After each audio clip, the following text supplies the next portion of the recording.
اس وقت پورے پاکستان میں کوئی پولیٹیکل اونرشپ ہے ہی نہیں اس کرائسس کی، کوئی پولیٹیکل پارٹی رسپانسبل نہیں ہے، فیڈرل گورنمنٹ رسپانسبل نہیں ہے، اور اگر جو موجود بھی ہیں ان کی کوئی کریڈیبلٹی نہیں ہے، جیسے ان کی کوئی عزت ہی نہیں ہے، نہ دہشت گرد ان کی سنتے ہیں، نہ وہ دہشت گردوں سے بات کر سکتے ہیں، کوئی ان کی بات نہیں سنتا، ملک میں ان کی عزت نہیں ہے، ان کی بات کی کوئی ویلیو نہیں ہے، پلس سب سے بڑھ کر بات یہ کہ ان کی کوئی کمٹمنٹ نہیں ہے، دے ڈونٹ فیل ریسپانسبل۔ تو یہ سب سے بڑا کرائسس ہے۔ پاکستان آرمی اگر اس سارے کرائسس کو ختم ہم کرنا چاہتے ہیں تو سب سے پہلے آپ کو ایسی پولیٹیکل لیڈرشپ لانی پڑے گی جو اس کرائسس کو اون کرے، اس کی ذمہ داری اٹھائے، اس کو اپنا مسئلہ سمجھے۔ اویس غنی جیسے لوگ، اس جیسے لوگ جو یہ سمجھیں کہ یہ پاکستان ہمارا ہے، ہم نے اس کو ہر حال میں بچانا ہے، اگر یہ ڈوبے گا تو ہم ساتھ ڈوبیں گے، اس کو چھوڑ کر نہیں بھاگیں گے۔ کیا پورے پاکستان میں ہم کو ایسے لوگ نہیں مل سکتے؟ کیا ایسے گورنر نہیں مل سکتے؟ کیا ایسے وزیر اعلیٰ اور ایسے پولیٹیشنز ہمیں نہیں مل سکتے کہ جو صوبے میں خاص طور پر ان دو صوبوں میں رسپانسبلٹی لے اور پاکستانی اور اپنے قوم کی، اپنے صوبے کی نمائندگی کرے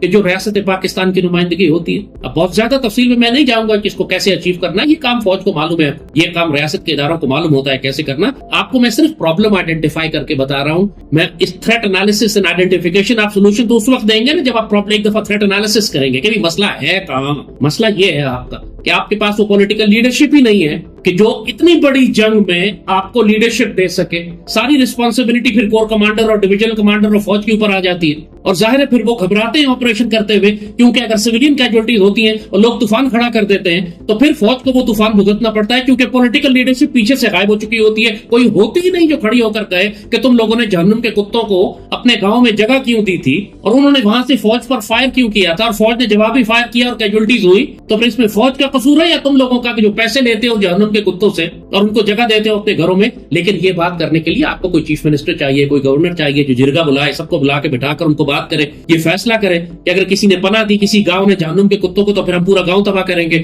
لیکن کوئی بولنے والا مرد کا بچہ ہو تو بولے نا۔ آپ کو گورنر کی آواز آتی ہے وہاں سے کوئی؟ آپ گورنر بلوچستان اس وقت میں تو نام بھی نہیں جانتا کہ کون لوگ ہیں، کروڑوں اربوں روپے کی مراحت لے رہے ہیں اور ایسے غائب ہو گئے کہ جیسے پاکستان سے ان کا کوئی تعلق ہی نہیں، اور چیف منسٹر کی بھی کوئی آواز ہی نہیں۔ Chief minister Balochistan, chief minister سرحد، دونوں بالکل سناٹا۔ رسپانسبلٹی کون لے گا؟ فرسٹ پرابلم یہ میں نے آپ کو بتا دی۔ اس کو حل کریں جیسے مرضی حل کرتے ہیں، آپ گورنر رول لگاتے ہیں، آپ مارشل لا لگاتے ہیں، do whatever you want, لیکن you need political government ownership of this war. وہ اس وقت نہیں ہے۔